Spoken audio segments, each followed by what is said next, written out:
So a lot of history of newsprint in Seattle. And it is significant that they document our history.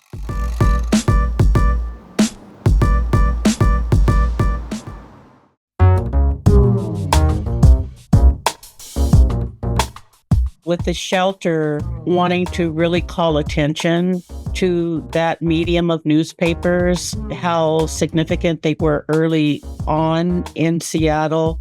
We get a chance there at that bus shelter to tell some early history. So the newspaper was that medium that really helped to disperse information.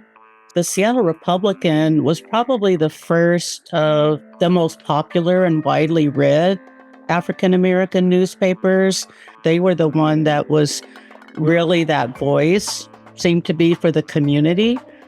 And then when you consider that they were reporting on Black national news more probably than they were reporting on local news. They were trying to keep the community informed.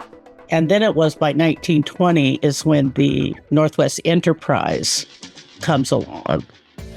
And at the Northwest Enterprise, they began reporting more strongly on the local community, but also dug into the politics of the time and the city and where everything was heading in terms of civil rights movements as early as the 1920s.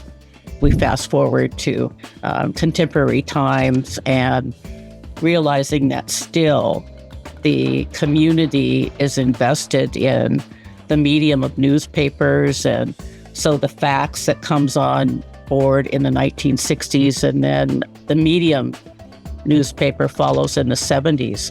And that shelter is just right down the street from the office of the medium on MLK Jr. and South Jackson.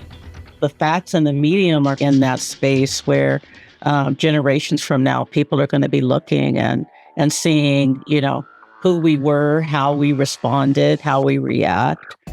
They realized not too far into it that the digital space was where they needed to go, right? And that's what keeps them current today. All of those newspapers now are digitized online at National Archives, so you can really dig into them and see what was happening in the communities. This is just a tease for people when they can see what's at that bus shelter and then guide them to dig deeper into this history and to know, what was happening in this community from that early, from 1900 until current day.